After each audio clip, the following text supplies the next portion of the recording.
Hari Om. Chapter 35. Daksha's anger. Sati, one of the daughters of Daksha, was given to Mahadeva.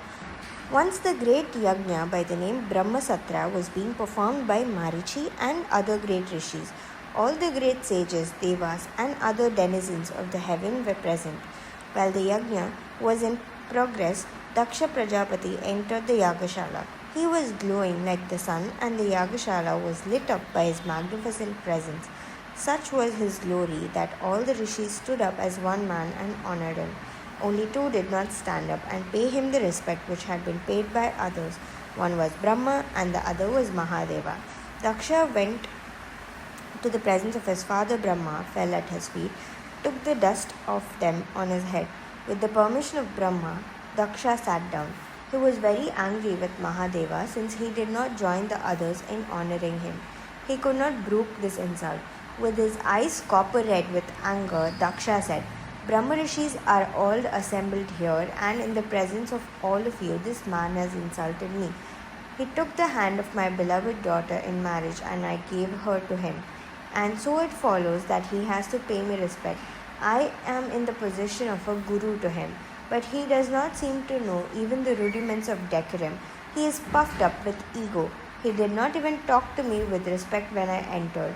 I am sorry I gave my daughter to this boor. I made a mistake in giving her away to an unworthy person. He is not well behaved, he is unclean, he is ignorant of the rules of conduct. He is proud. To such a man have I given my child. It is like teaching the Vedas to the unfit to pronounce it. He lives in the burning ground, surrounded by pretas, bhutas, and pisashas. With his hair all matted and wild, he wanders naked in the burning ground. He laughs a while and weeps a while like one demented. He smears himself with the ashes from the funeral pyre and wears a garland made of human skulls. His ornaments are human bones. He is Ashiva and he calls himself Shiva. He is full of tamas, the worst of the three gunas, and he is swollen with ego. As for his attendants, they are also afflicted with the same qualities.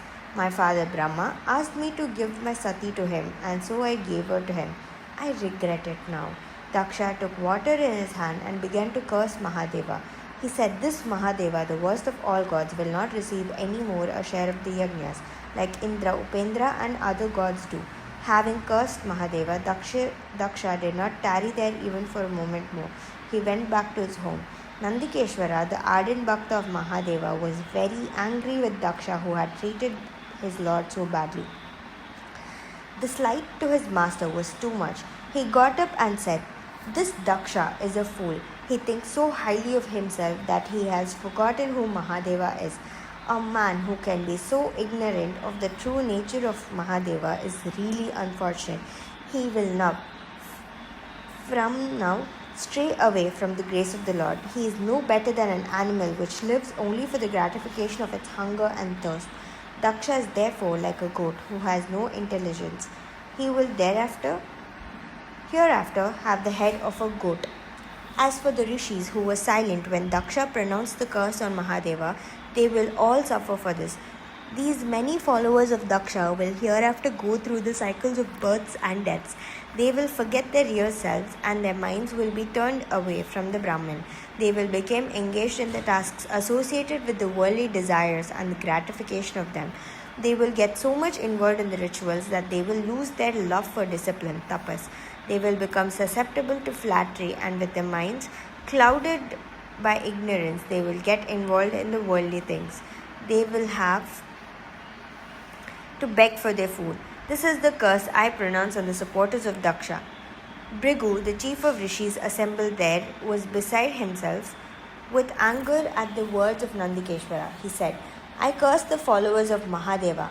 Those who worship him, those who consider him to be great will hereafter be called Pashandis, hypocrites. They will not be initiated into the rites prescribed by Vedas, and they will oppose the Vedas. They will be unclean and foolish. They will wear the hair matted like Mahadeva. They will wear ornaments made of bones, and they will smear ashes on their bodies like their master.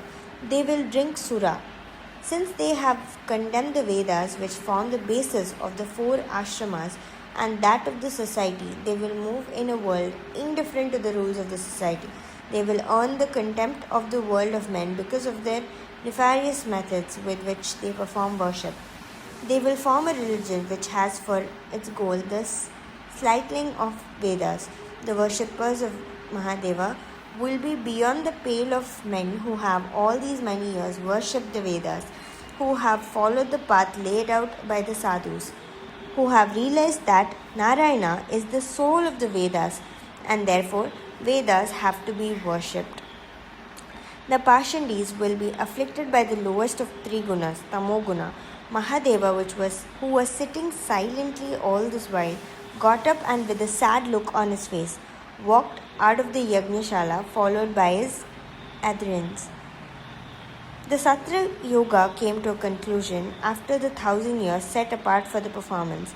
The performers then went to the spot where the sacred Ganga and Yamuna came together with pure and contented minds and went back to their ashramas. Hari Om.